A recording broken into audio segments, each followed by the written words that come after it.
First of all, thank you all for being here. Very much appreciate it. Thank you. So, as you know, there have been several polls that have come out. We know what the main issues are, I think, in this campaign, so let's talk about a couple of them. I want to start with one that caught my attention just the other day, and it was a Gazette poll that showed 62% of people polled, more than anything else, more than a candidate, more than I don't know, said they wanted change. And when they say they want to change from the administration. So look, let's begin with you. By the way, we're calling everybody by their first name because we all agreed that was okay. So I will start with you. People say they want change from Projet, change from Valérie Plante. You're still part and have been part of Projet for quite some time. So when it comes to change, how do you change things? Mm-hmm.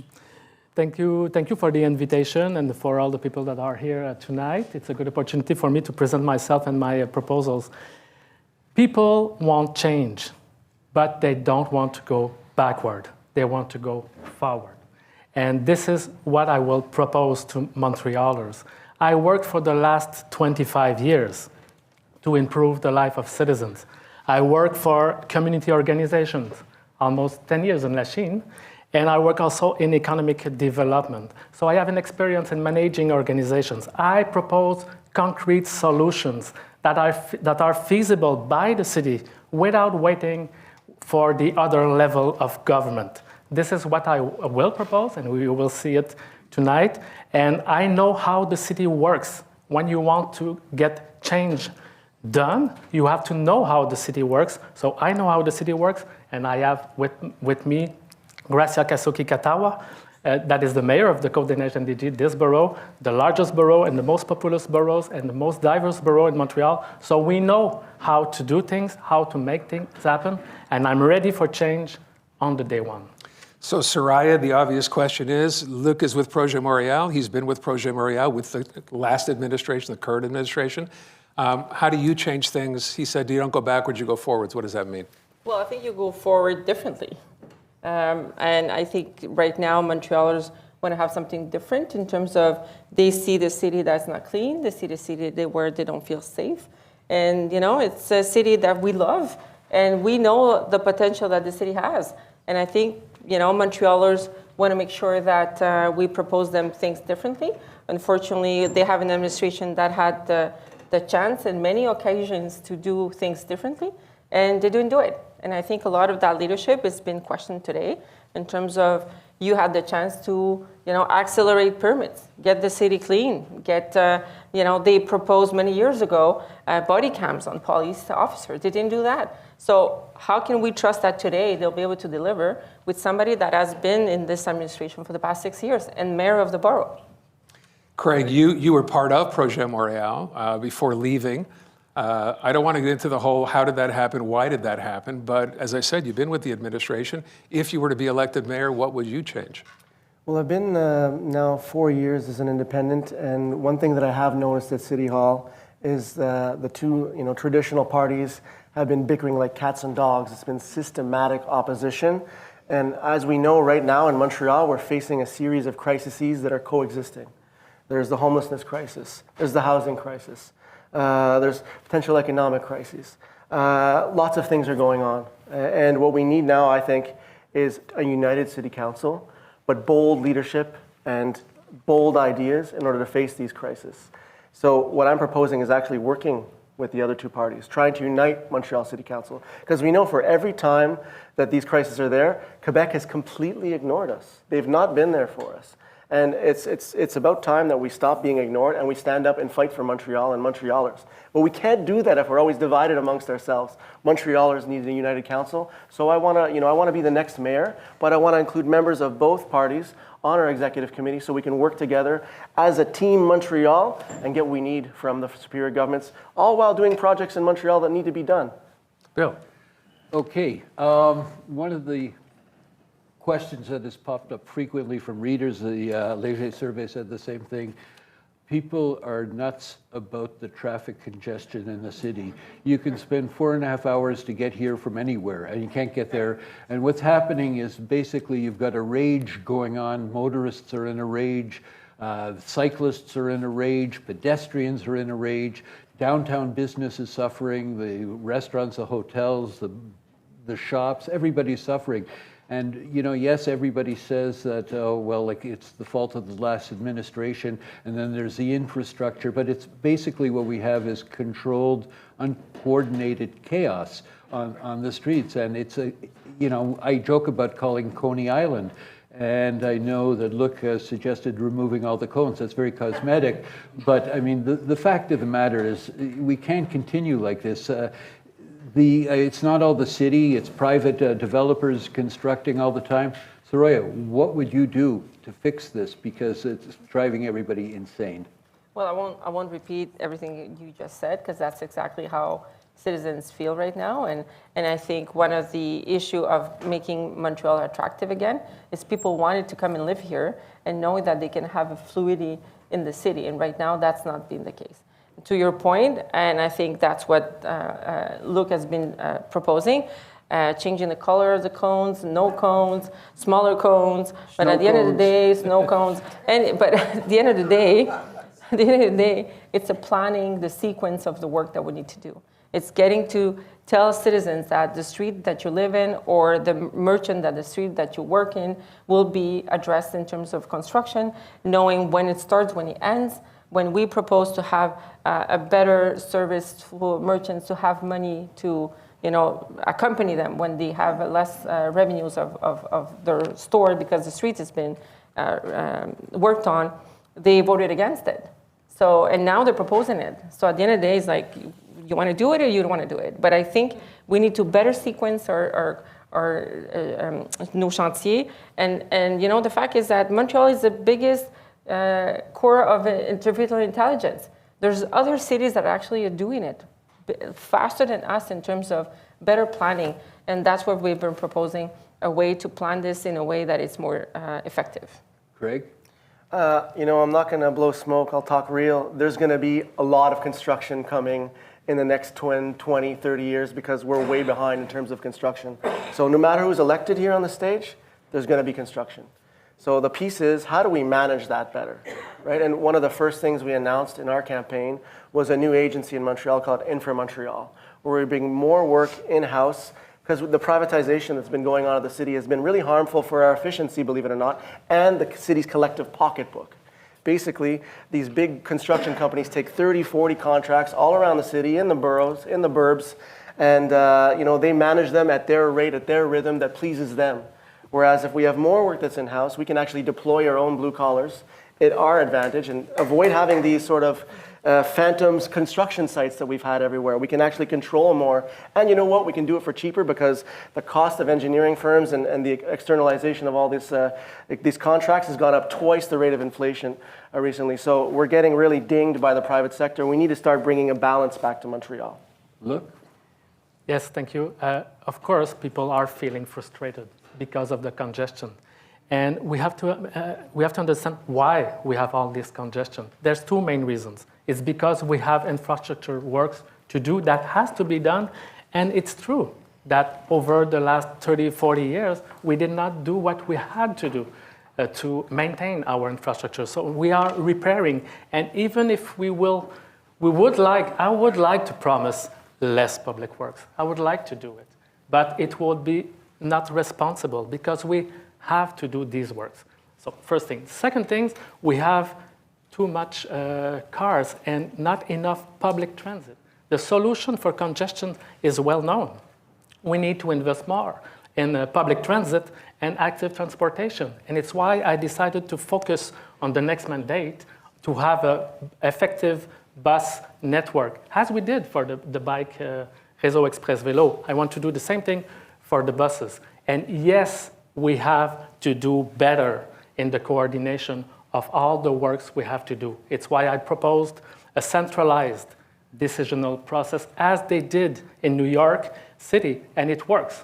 So we need one person that is in charge, accountable, and able to make decisions when we have to challenge because we have two works at the same time. One is later, one has to start. No, we cannot start because the other one is not finished. A better coordination, better planning, and we have to do a big turnaround because there's and we have to do it, and I want to do it. So if I understand it, your solution to The trouble now, let's call it with fluidity, is more public transportation and more bike lanes. Is that right? And better coordination. How do you of our better work. coordinate if there are more cars on the road, but there's still more public transit and more bikes? You have more and more cars in the city. Yeah, there- we're not having less cars. We have more cars than we had 10 years ago. Yeah.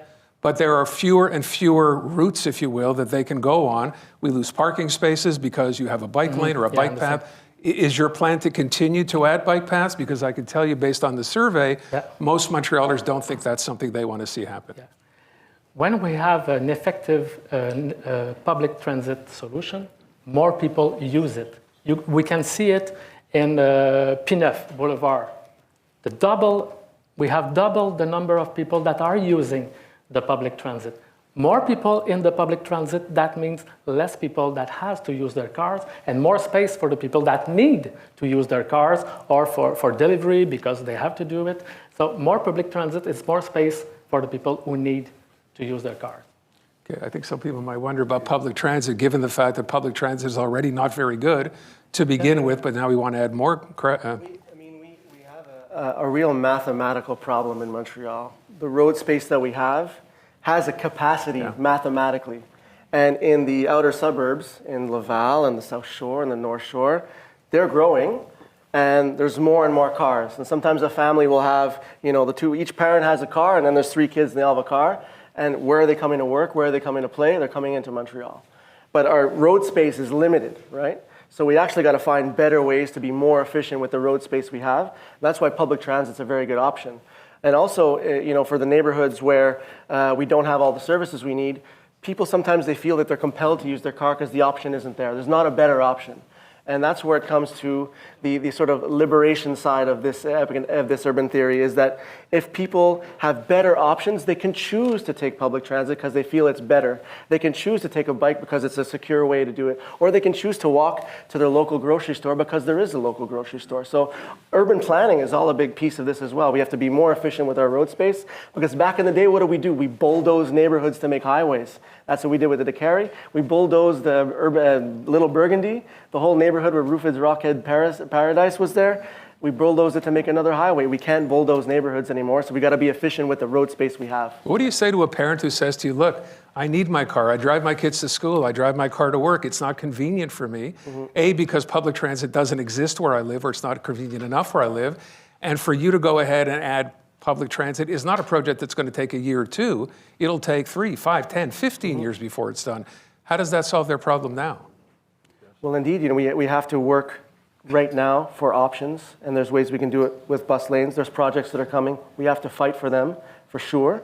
But we're not, saying magically we're going to remove all the other cars that are coming from all over the neighborhoods and the outer boroughs of Montreal or from the suburbs. It's impossible. So we have to work now to create a better road space solution in order to get people where they need to go. But right now, people don't feel they have the options. They also need services in their neighborhoods, too. There are a lot of neighborhoods that don't have the basic services, and the boroughs and the city can help provide those services with good zoning and economic planning. We talk about urban planning. One of the big issues for readers, for public, is Camillien-Houde Parkway. I mean, you talk about limited amount of space. I mean, according to your plan, you would keep it closed except for an electric tram going up the east side. The city is so crippled right now. 8 years it's going to be, I think, until the waterworks around McGill is going to be finished. If the mountain road is closed there, all the traffic is going to go onto Côte St. Catherine Road. It's going to be an absolute madness, like gridlock, like you can't believe. But we do have, you're right, I mean, there's a limited amount of road space. You're dead set against keeping it open all the time unless there's an electric tram. What about the rest of you? What's your plan, Soraya? So I've been very clear since the beginning when I decided to run as a mayor that I would apply the recommendation of the OCPM, the Office of Consultation Publique, to maintain Camillien open. We have to find other ways. And, for the past 150 years, all the administrations always make sure that the accessibility of Montreal was to all. And, I find it really funny that we talk about having a navette or, we have it, it's a bus, and it's the 11th bus coming from Montreal Metro. So I think we can find a way to keep Camillien-Houde open, and that's has been my always commitment to that. Craig? I mean, what the reason that's on the table right now is because there has to be road works that are done on Camillien-Houde. The underground infrastructure has to be redone. So then there's an opportunity to say, what are you going to do with it? I do think it needs to be secured, it needs to be greened, there needs to be public transit. We have to do something more ambitious with this area too. The file was, I think, bungled from the very beginning because we did ask Montrealers' opinion and then went in another direction with it. And they were overwhelmingly against closing it. Well, yeah, let's talk about that. Increases cynicism Well, in the that's population. the whole thing. We did have a public consultation. Vast majority of people The biggest one. were One of the against. biggest ones we had in Montreal. Yeah, the largest public consultation in the city's history. And yet Mayor Plante said, sorry, but this is what we're going to do. And I think at a certain point, what's the point of having consultation if you You're gonna don't? listen to So If you don't to listen that to end, Luc, you're part of Projet Montreal. You hold the biggest consultation in the city's history. The result from most Montrealers, a majority is, let's keep the mountain open for everyone, including cars. And then the mayor says, nope, don't care. Here's what I'm going to do. For $90 million, we're going to green up the space and close it to cars. Now, you're not exactly looking for the same solution, as I understand. What's your solution for this? First of all, the OCPM also recommend that we have a Camillien-Houde safer for everybody. So we have to find a way that it's accessible and safer for people. And $90 million is for Remembrance Road, Camillien-Houde, and the Côte Sainte Catherine intersection. For Camillien-Houde, it's $38 million. First thing. I decided to postpone the project at the end of the mandate because we have more urgent issues, that is homelessness and housing.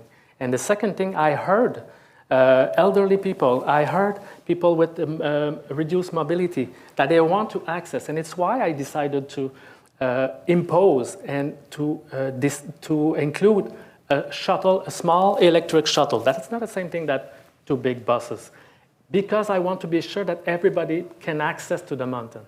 But people with cars will be able to continue to access to the mountain by the Remembrance Road. So there's still an access for everybody to the mountain. To go halfway, Halfway, yeah. Right. not To across go the to the mountain. top of the mountain, Yes. because we want to enjoy the mountain. This is very precious to have this mountain. We have to protect it, we have to green it, we have to enjoy and facilitate the circulation between one side to another side when people walk around. The It's total impossible price- to cross Camillien-Houde Road Right. if you want to just go to another The total part of price the tag, mountain. though, is not 90 million for all these things all together. How do you break that down again? Because I was under the understanding that 90 million was for the entire For the entire. Project, For Camillien-Houde, yeah. it's about 38. 38. But all part of it totals $90 million. Well, part of it totals Including 90. Remembrance Okay, Road. well, then we have It to reminds include me that. that I believe that Ensemble came up with an idea that you would take that 90 million and turn it into public housing. Well, so let's get into that. So the next question, one of the categories, obviously, that comes to the top of the list is homelessness. Yeah. A big problem for the city of Montreal, a big problem in a lot of major cities. You have very different approaches, I think, to this, to Bill's point. Soraya, let's start off with the announcement that you made today on what you plan to do and the money you're going to devote to the problem. Homelessness is a very complex issue, and you have to make sure that you are addressing it in a way that is a complete plan. And the first plan is making sure that no one else gets into the street and loses their home. So we have to prevent people from losing their homes. We have proposed to have the city to rent themselves. We can rent homes and get them into making sure that they, on the 1st of July, we have homes to offer people if they can lose their homes. Micro grants to make sure that we can help people not to lose their apartment after 3 months when you're not paying, and make sure that you can help these people to pay the rent and reimburse the city within the 5 years. These projects are already exist through community organizations. So prevention. On the urgent services, which commonly we call refugees and a refuge, people don't like, that's not what we need to do. It's urgent services, it's a more dignified way to present it because there's a whole support for people that are in need in the street. And we propose today $100 million to make sure that we are building, buying, and renovating many smaller units of homes or room homes or buildings or homes that we can buy across the city to make sure that the whole collective city is supporting and giving a social net to people in need, not concentrating only in South Centre or in Hochelaga or downtown. Like, we have to give spaces everywhere in the city, but smaller spaces to relieve the pressure of these big centers that are overflowing of people and are not, giving a sense of respect to other people within the area, because the cohesion with the neighbors is difficult. And we need to do transition homes, because if you're in the refuge and then you want to get out and there's no transition homes, where are you going to go? So if you think you can dismantle encampments, it's not true. If you don't have a solution, then they're going to go somewhere else. So we need to address the issue, and I've committed to work on the encampments within the mandate, give ourselves 4 years to work on encampments, building solutions, transitions, and we've committed 2,000 homes of transitions. I think we can do that with a lot of dignity and a lot of innovative ways. And I think, putting the way that the city can build differently and use our own equity to do that. And I think it's a very different way that you can build and financialize the need of construction and renovation, because what we've done in the past 8 years has not worked. Luc, to be fair, what's been done in this administration as far as homelessness has not been very effective. The whole idea of dismantling encampments, something that most people didn't like. There didn't seem to be a real plan from Projet. What's the plan going forward? Yeah. So what we need is places for people. They need housing and they need services. And it's very interesting to hear Madame Martinez Ferrada to want to implement small places in different neighborhoods, because it's exactly the approach that we were developing at Projet Montréal. And we have to face a little resistance from her candidate in different boroughs. Just to give you the example, we started a pilot project for modular homes. That is the quickest way to offer a safe room for people that are in a tent. So they need places. We did it here in Côte-des-Neiges, Namur Hippodrome, 30 units, because the mayor of Côte-des-Neiges said, I am willing to do it, let's try it. And the mayor of Annecy-Cartierville, 2 mayors from Projet Montréal. There's another pilot project planned for Outremont, but the candidate for Ensemble Montréal, she is against that. So that's not true. I'm sorry, I have to stop you right there. That is not true. When you go in Hippodrome, there's nobody around it. Very easy to do. When you go to Annecy-Cartierville, no one around it. Very easy to do. When you go to Outremont, what she asked is for a consultation to consult the school, condominiums in front of it, and making sure that the neighborhood was going to be okay with, how do we do that cohesion? Yeah. So don't say that she was against it. That is not true. Okay, but the consultation is in course, and I heard that she is campaigning against the project. Well, look, when we're in a serious emergency. Hang on. But so I propose to develop 1,000 units very quickly with the modular homes. That is the quickest way to do it. And after that, we need a long-term solution. And for people to not lose the affordable housing, we have to buy some houses, some homes. And here in Côte-des-Neiges and DG, I did it as the chair of the executive committee. We buy 700 units one time, $103 million of dollars to protect 700 families. The city used his right to first refusal to buy it at the place of a big corporation because we wanted the families stay in their apartments. So we did it. So we have this first of refusal, and we used it in the past, and it was the most important transaction in the history of Montreal. And we know we have to do more and to develop more affordable housing, non-market housing. We kind of got it. We got up just for 1 second. We got off homelessness and ended up. Your situation here with the units that the city bought is to continue to have those people stay in affordable housing. Yes. Those are not homeless people. We started out by talking about a homeless. So let me go back to because we need people don't go in the streets. right. So let's keep them in these units. Exactly. Craig, what's your plan? It's a good prevention measure. We need more of these types of prevention measures as well. We're proposing as well at Transition Montreal a rental bank. So for people who are really in a position where they might not be able to pay their rent, to offer microcredits for 3 months up to so they can stay in their homes, because there are a lot of people that are scared to death right now of being evicted or in a position not to be able to pay their rent. When I talk to people on the street, I'm meeting people, even families, that are saying, we don't want to have another kid right now because we're not sure we have room in our apartment, and on the market has nothing to offer us. So people are really scared about the housing situation, and a lot of people, seniors, young families, young people, are at risk of being in homelessness. But right now, it's important to mention that we are in an emergency in Montreal. We are in a place where we've seen homelessness double since the beginning of the pandemic. We have over 5,000 people living in the street. People are at risk of death, literally, and we lose people every winter, and we lose them in the summer now due to heat stroke. So we need to be moving fast, and we need to be moving boldly towards solutions that are going to house people, but we need shelters as well. So there's buildings that the city owns that we could perhaps renovate rapidly in order to provide shelters to save lives. And there are a lot of neighborhoods in Montreal. I can think of, LaSalle, Verdun, St. Leonard. You'll talk to people and they'll say, like, I've never seen homeless tents before this year or last year. And all of a sudden we're seeing them.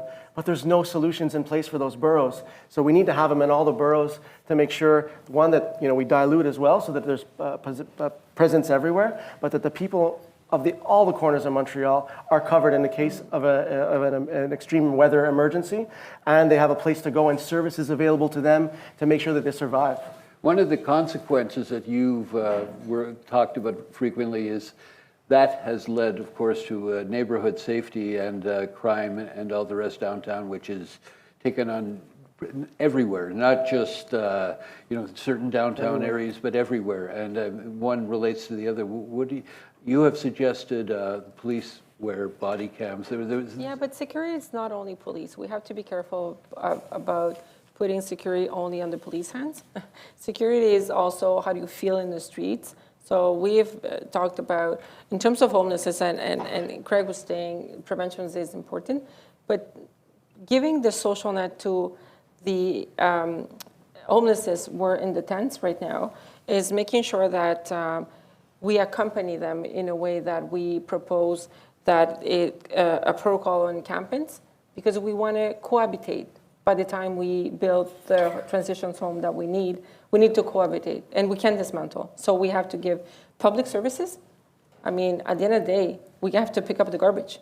We have to make sure that they know where to go to the bathroom. Because you and me don't want we don't want them to be coming in your backyard.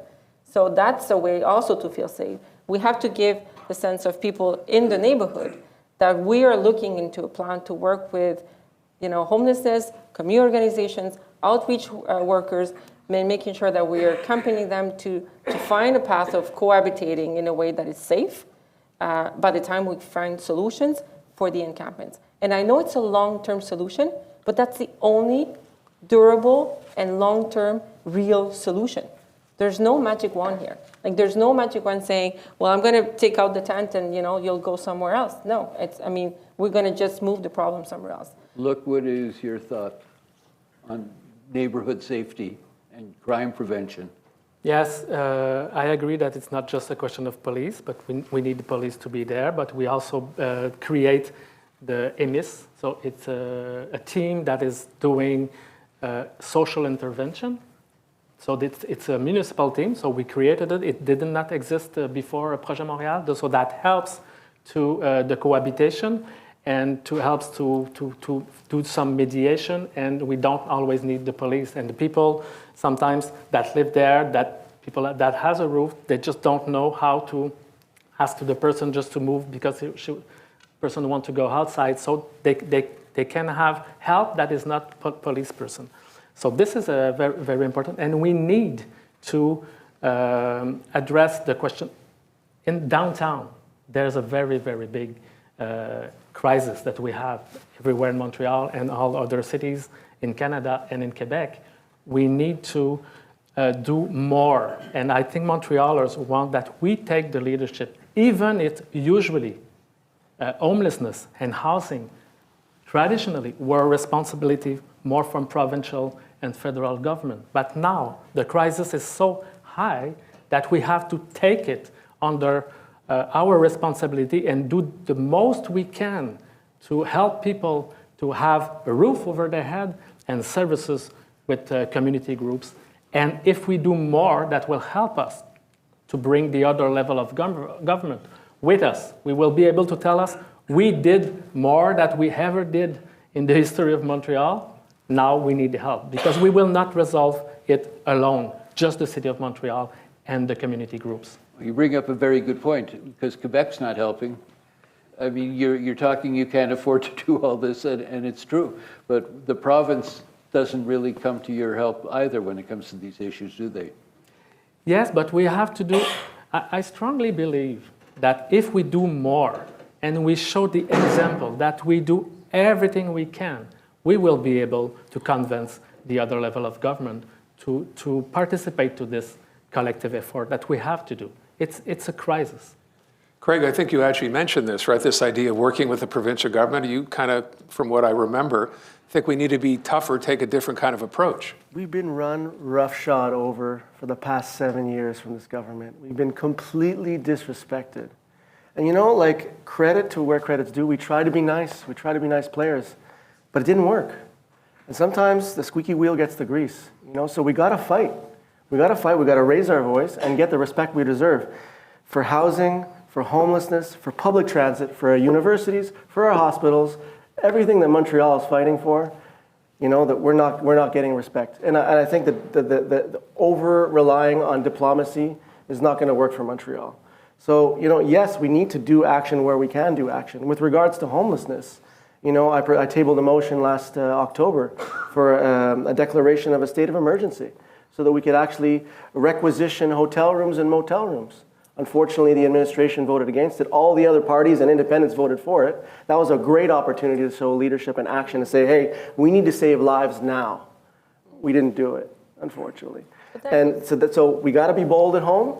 It takes bold actions at home, but it takes uniting City Council in order to fight for our rights, because no matter what, we're kind of relying on Quebec.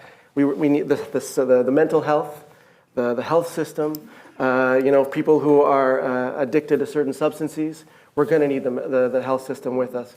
We're going to need the monies that are coming from the provincial government and the federal government, but we have to start speaking up and defending ourselves and defending our rights. So a lot of hope being expressed in there, not necessarily anything guaranteed. So, Soraya? Nothing guaranteed. I was going to say that. I mean, and I'm curious to hear Luc on this, because he's been saying this now, but they've been there for 8 years. You've been there for 6. And my point is, how can we say that today when we didn't do that before? If we need to take our own responsibility, this city, the crisis in the street is there. It's been there for years now. It's increasing.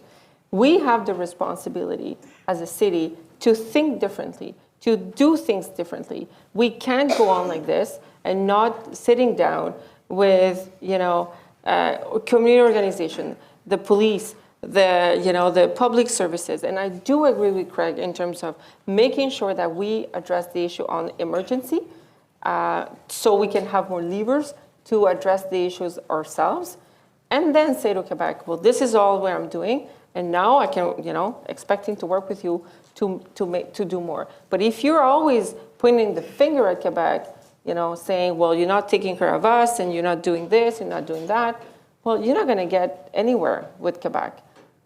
I come from the federal government. We put a lot of money into housing, a lot of money into homelessness. We did a lot of that work. And this administration actually did not negotiate well with Quebec in terms of housing. And I think it took a long time before this administration got the money down the real organizations to make the housing that we needed. And it took a long time. What was your good? I was just going to say, though, there's a really good example I can use to show how standing up and fighting can get you results.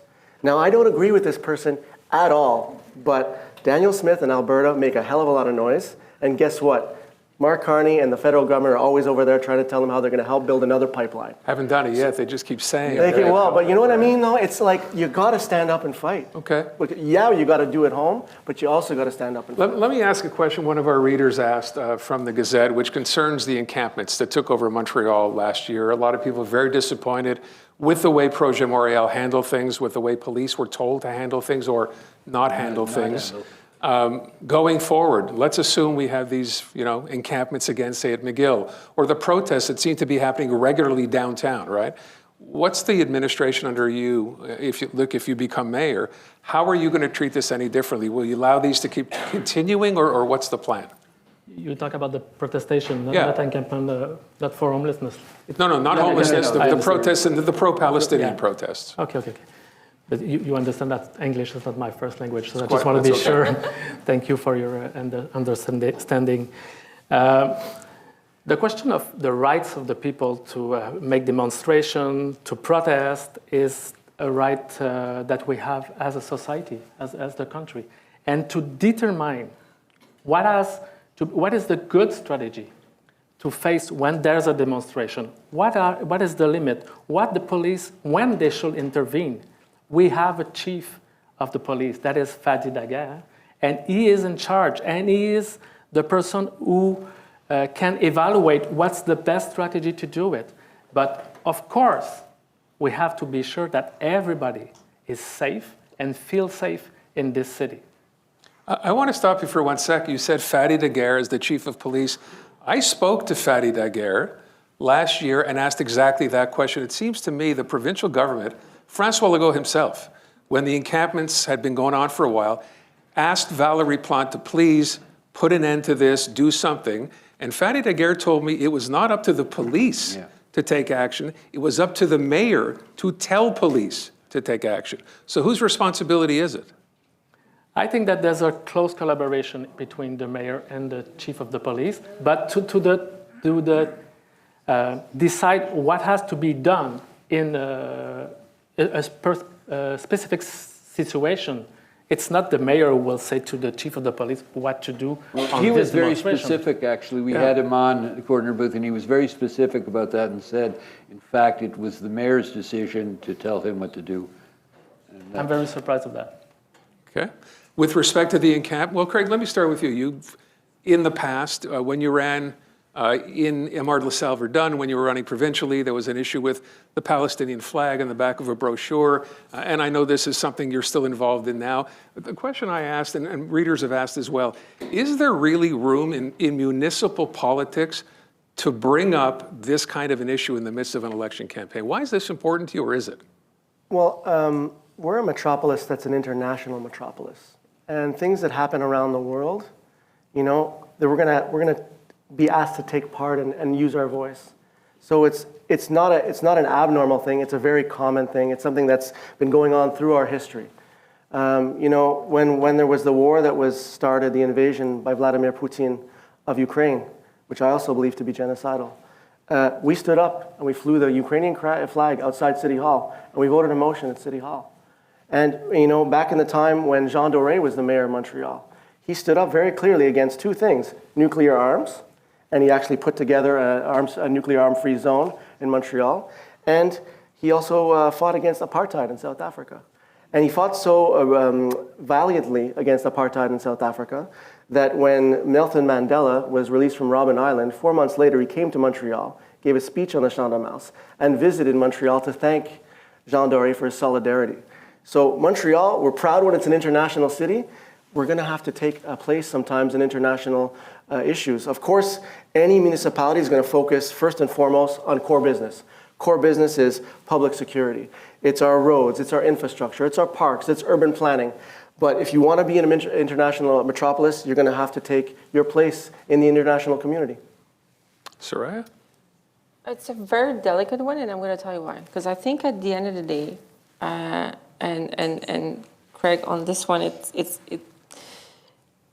if communities are suffering right now, and when communities are suffering, we have a responsibility to make sure that we're building the bridges, that we're making sure that this city, people feel safe, and people are safe. And when people don't feel safe and are not safe, then we're crossing a line. And we have to make sure that as a mayor, we say that out loud to keep this city a peaceful one. And I think in that sense, for any community, we have failed that. And this administration has failed that. And to say that, of course, a mayor cannot say to a police what to do. This city has lived that in the 60s and the 70s, and I don't think we want to go back to that. But police needs to know that this city needs to be in a vivre ensemble that is respectful. And I think that's the most important thing. And yes, of course, there is sometimes a place where we need to say out loud things that might happen in the world. I mean, I come from a country that lived a dictatorship. My family, members of my family have been tortured, died. And I think, the international sense of responsibility was there. But do we have communities in the city fighting each other because of what was happening in my country? Absolutely not. To that point, So right now we have a responsibility to make this city a respectful one from each other, from all communities. And that's our responsibility. So Soraya, to that point though, like the CAC government wants to impose a ban on street prayer. What's going to happen there? What would you do? What would any of you do in such a situation? How is that going to be enforced? Will the police enforce it? Will the police ask the mayor to make a decision? So we're mixing up two things here. We're mixing up the fact that we are allowed as citizens to be in the streets, use the common streets to have a picnic, to go and have some music in the park, pray. That's the thing. If you want to demonstrate, protest, there's rules. There's rules of saying, this is the way that I'm going to protest. And if your protest is, I'm going to close the street down, well, you have to tell people, you have to tell the police, there's rules. No, but we're talking more like, one leads to the other in these situations. Well, that's what I'm saying. So we have to be careful what we're talking about. Right. This is not praying in the street. This is protesting. No, but the government, PQ, would like a ban on street prayer, as you know. So, what I'm asking here is, how would this type of thing be enforced? Would it be enforced? Who would be in charge? Well, I can speak, but I can let other people. That I don't think will ever pass the smell test of the Supreme Court at all. That's clearly an attempt by the CAC government to try to divide Quebecers and find scapegoats in order to distract them from their own problems right now, because they're really down in the polls, obviously, because they're not doing a really great job of administration. So scapegoating communities is a divisive tactic that I've used many times over, and it's just another example of it. It makes no sense to me. Montreal is a city of 1,000 churches, right? Every time a church bell goes off, that's a call to prayer. And people they go up to the St. Joseph's Oratory and they kneel up at every stair and they pray. And you know what? There are Catholic marches in Villemort and Saint Leonard still. And there are people, there are Muslim communities that go out to pray for Eid. But with all due respect, celebrations in the Hasidic with all due communities in respect, Intermont, those communities don't go on a downtown street, block it off, so they can pray, and people who would be on that street have to just go ahead and find another way to get around. There's a difference between that and a Christian march at Easter. Has that? Right? I don't know whether there's been an entire Central Core immobilized because they wanted to pray. I haven't seen that. Well, they immobilized the street. Does that not count? Do you have to immobilize the whole district to be able to get police to act? I believe it was in the midst of a protest that people were praying, because I believe people of the Muslim faith must pray 5 times a day, and if they're protesting, they sit down and pray during that moment. Right. Not all of them, people who are more pious, but for that instance, in terms of what the CAC is trying to do, is clearly a divisive tactic, and we shouldn't support that, and we should be an inclusive society. That's what I believe in. Okay. Let me get to one other thing brought up by readers. Luke, maybe you can weigh in on this. A few weeks ago, rather an embarrassing incident. I think the Gazette actually did the story. You want to get service in English from the city of Montreal, and all of a sudden they're reading you a handbook to tell you you shouldn't really ask for service in English, but if you really need to, we may be able to help you, which is, I think, a bit of an embarrassment for the city. What would you do going forward? Is it time to get rid of that? Yes. First of all, this is not a request from the city of Montreal to have the law decided by the provincial government. But since the law is adopted, we have no choice to apply the law. And it's not easy because we have examples that we just don't know. We just had these examples a few months ago about the Go Abs Go, and the minister has to intervene. That shows that it's just complicated to apply. And my goal is to be sure that everybody access to services. This is our responsibility as a city. We have to respect the law, the spirit of the law, but we have to be sure that everybody in Montreal access to the municipal services. So would you get rid of this guide or handbook? The guide is to help the civil servant just to understand what they have to do, because they have to apply the law and they just don't know, because there's a lot of mixed up and a lot of interpretation. Is to facilitate their job and just to be sure that they understand what they have to do. Okay, I'm a little confused because it seems to me pretty easy. If someone says, hi, can I get service in English? Do you really have to look at a guidebook to try to understand what it is you can say to them or what they can have and can't have? After one time that you read the guidebook, you should know how to do for the next. Okay, I will ask you the same question. Do you think this is necessary? I understand it's a provincial law. I think we all understand that Bill 96 is provincial. Is this a fair interpretation of the law for the city? I was kind of surprised to have that. I think, Montreal, we are a city where we're built by the Francophone and English community. And I think at the end of the day, the English community knows that this is a Francophone city by the charter, and it's something that we should be proud of. And we should recognize and see the value of the English community, and not overdo it. In the sense that if somebody calls the city and says, this is what I need in English, can I get a service in English? Yes, how can I help? Right? I mean, we just have to make sure that we promote the Francophone city in terms of the value that it gives us, because we're the biggest Francophone city in North America. We have to remember that. And we have to remember that there's a community, English communities, that's built the city with the Francophone community. And they also are the Francophiles that love the city. And that's one of the biggest, I think, advantage of the city. And we just have to remember that. Craig? When I heard about this handbook because of the reporting in the Gazette, I'd never seen it. I wonder whether we're overstepping, going further than what the law is actually asking us to do. And I'd find that sort of like micromanagerial zeal. And I don't think it's helpful if that's the case. The best way for me, as someone who also wants to promote the French language culture of Montreal and the culture of Montreal, is to invest in culture. I think we want to be on the positive side, and that's the best way to protect, Montreal's French-speaking status. Invest in the arts, theater, music. This is the way we can do it positively, get people on board, and I think it has actually better effects, because when people are feeling this resistance with such, tactics, they tend to desolidarize. So I think we got to be on more positive side if we want to protect and promote Montreal's French language heritage. Well, the fact of the matter is, the city attracts a huge number of largely American acts, English acts, who come here, and by the way, very few people I've run into, Americans or from other parts of the world, complain about French factor here at all, which a lot of people think would drive people crazy. But I know that certain elements of the provincial government don't like the fact that there's too much English going on. But yet, this is like life everywhere in the world. Music, comedy, theater, it transcends language on that level.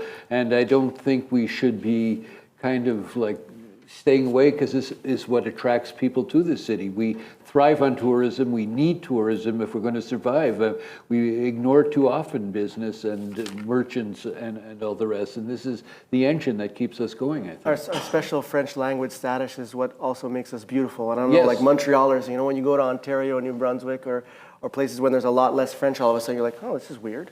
It feels different, right? Yeah. And it's something that's special that attracts, I think, tourists from all over the world to come see us.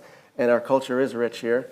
I remember I was a bartender on Peel Street in St. Catherine for 11 years, and I'm an Anglophone, right? But I'd still always greet the American tourists with a salut, bonjour. Like, it's just different. It's special. It's part of who we are in Montreal, because I think it adds to our charm too. And then, obviously, they appreciate that. It's also a question of attracting investor companies here, because one of the most, when I talked with Montréal International, they said that one thing that is hard for them now, it's not the situation in Montreal, it's the discourse of a certain not opening to the, we are an open-minded city. We are a city that is open to the world. We are a cosmopolitan city, diversity. This is a richness that we have, and this is the way we promote ourselves, and that helps to attract investors from everywhere in the world here. And now they have a discourse that is not that open-minded, and this is, it doesn't help to attract not just tourists, but also investors here in Montreal. And there's a lot of organizations that are trying to bring branch of Canadian branch, United States, in Europe, to bring branch here in Montreal. And it's just harder right now with this discourse. I'm going to get to the final part of this. One of the things cited in the polls as well is bureaucracy in the city. Mm-hmm. Yeah. You talk about investment, and people complain about the fact that it takes so long to either get a permit for construction or something else. There's actually a story today in the paper as well, that people sometimes just give up. It's not worth getting involved trying to do something for the city, whether it's building affordable housing or starting a business. What would you do? Because that's this administration they point to that says is making things so much more difficult than they have to be. What would you do to change that? Yeah, it's difficult for citizens, it's difficult for entrepreneurs, it's difficult for civil servants who want to do things, and it's difficult for elected officials also who want to change things, because there's a big culture of bureaucracy. It's not new, and some people, even developers that I worked with, said Montreal is complicated, but Toronto is worst. So, but I just wanted to tell, it's not for justify it, it's just to compare. And my minding for the next mandate is to, and it's one of my big orientation is to simplify the city, simplify the life for people, simplify the life for entrepreneurs. This is a big challenge that we have, and I want to focus on that on the next. But why hasn't it been done yet? We already started, just for the permit, construction permit. We had no way to calculate the time, the delay for a permit. We had 19 ways to do it. So we put one standard, one way to calculate, and we put a standard that is 120 days maximum. And it works. So we have to go further and install this culture of client services. Our job is to simplify, facilitate, accelerate the project. Okay. This is where I want to go. Soraya? So many things to say. My God. So little time. Yeah. So little time. Their taxes went up. Yeah, I feel that you have less services. This administration has hired many, many thousands of people. And not a lot of them do direct services to citizens.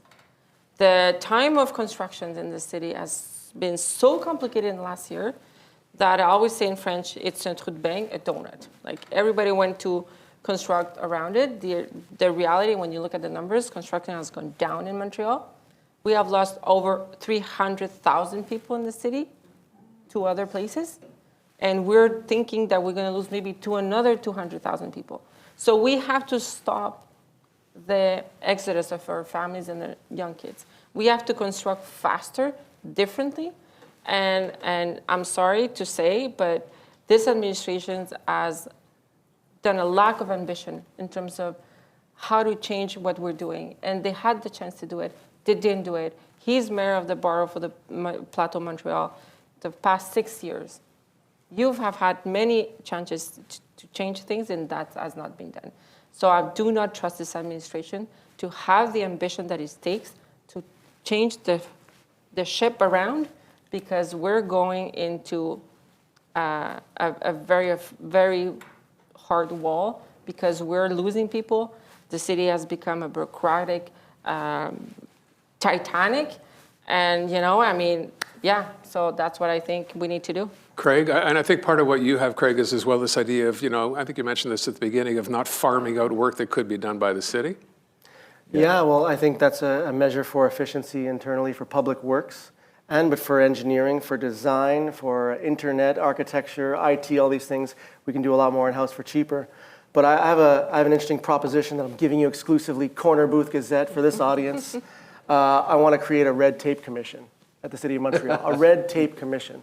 To reduce red tape, I want that all the service, all the boroughs. Elon Musk. Sorry? You want your own Elon Musk? No, not at all. That's what you're doing. I'm not reducing jobs. I'm bringing in jobs to Montreal. I'm reinforcing the public sector. But this red tape How many people are we going to hire for that, Craig, for that job? Well, no. What I want is that we have public commissions at the City of Montreal, and I want the boroughs to pass once a year in front of this public commission, each borough, to say how they've simplified life for Montrealers, how they've reduced some of the bureaucracy, which is, old bylaws that don't need to be there anymore, that slows everything down. Because, I think both Luc and Soraya are right. We have to simplify things. Yeah, I'm a guy that's a progressive, but I also don't believe in ridiculous bureaucracy that doesn't help us. So I want each borough to pass in front of a public commission every single year and explain how they've made life simpler, how they've gotten rid of bylaws that are no longer useful, and how they've made things simpler for residents, for businesses. And I think this is a solution, because it's in public, that will put the pressure on the public system to start cleaning itself up as well. I think a public consultation might be in order. There you go. But we can't leave this discussion, by the way. There's something that's been burning Aaron for about 50 years, Cavendish. Here it comes. He won't be satisfied if this is not, for 50 years, maybe longer. We've had signs pointing to Cavendish Boulevard. I've fallen for it myself. Oh, it's not here. Are you ever going to do something? Any of you? Well, don't ask them. They didn't do it. No, So, I know. don't ask them. But, I'm sorry. This administration had a gift. They received a gift in October 2017. They had 8 years to do a lot of things in Hippodrome. It took the private sector and the community organizations, with among other people called Pinard that's actually running with me, doing Gallup to do the Hippodrome. And they committed many times on Cavendish. You had the Valley Brown committed on Cavendish. They didn't do it. My commitment to you is I don't know how the hell we're going to do it, but I want to make sure that we're going to do it. And I'll put all my weight as a mayor, because I do think that if we don't open Cavendish, it's a missed opportunity. It's a missed opportunity on fluidity, on development, on making the fluidity of our city better. And I'll work very hard. Alan D'Souza is on my team. You know that he's been talking about this for the past 20 years. And hopefully will be the administration that will make it happen. Craig, Alan thoughts on D'Souza this? was there. Alan D'Souza was there under Union Montreal that didn't do it. Alan D'Souza was there under Coderre's team that didn't do it. And there's a good reason why Cavendish hasn't been done. It's so freaking expensive. It's going to cost at least $400 million to do. Why? Because it has to go under 2 different rail lines, which makes massive tunneling, underpasses, and the Hold rail on, companies I'm are getting awful. a no, you're not doing this? Is that No, what you're I'm saying? not there. I'm going to tell you where I'm at. I said I'll do it if I get public funding from the other levels of government to help me. You've because already look, got public funding for the come on. project. It No, came from the look, federal But government. Fred, they put $370 or $343 million under PTE, and it moved every year, and it was there. It's 16. Weren't you at it's Projet 16%. Montréal? Yeah, but I don't agree. So now with that. you're doing Projet Montréal 2.0. No, I don't agree at all. I don't agree at all. It's 16% of the budget annually. It's 16%. That's how much it would cost to do Cavendish, which is Well, a wait lot. a sec. There's a lot of work to do. You also want to tax the ultra wealthy. There's money coming from there. Couldn't we be using that? That's to all going towards homelessness. homelessness. All of it, 100%. If we're going to do Cavendish, I want to get public money from other levels of government because it's really, really, really expensive. I want help from the federal government. I want help from the provincial government. And I want it to be a green project of green mobility as well. I want good bus lines under there. I want maybe a tramway. I want active All right. mobility there too. All right. Look, you have that last word on this? Are you ever going to do something? There's a big issue of congestion there. So we know that. Everybody knows that. But the solutions is not that easy. And it's easy to commit that we will do it. But it's not easy to find the good solutions. And we will develop 20,000 new units in the hippodrome. So we also have to plan the infrastructure for that and the public transit for this neighborhood. So we have a lot to invest in our infrastructure. We cannot do everything, but we have to find a solution. And it will not be a highway. But I'm committed to continue to talk with the mayor around to find the best solution to face congestion in that city. I'll take that as a maybe. If you're stuck on Jean Talon and Descaries, with that 20,000 units coming, it's going to be hell. It's already impossible, so imagine what it will be like. We are out of time. I want to thank all three candidates, Craig Sauvé, Soraya Martinez Ferrada, Luc Rabouin. I want to thank all those of you who are here, the Montreal Gazette, for making this available. The Segal Centre, thank you very much for accommodating us tonight as well. I wish you all good luck. Yes. Don't forget to vote. It's November 2nd. We'll see you again soon.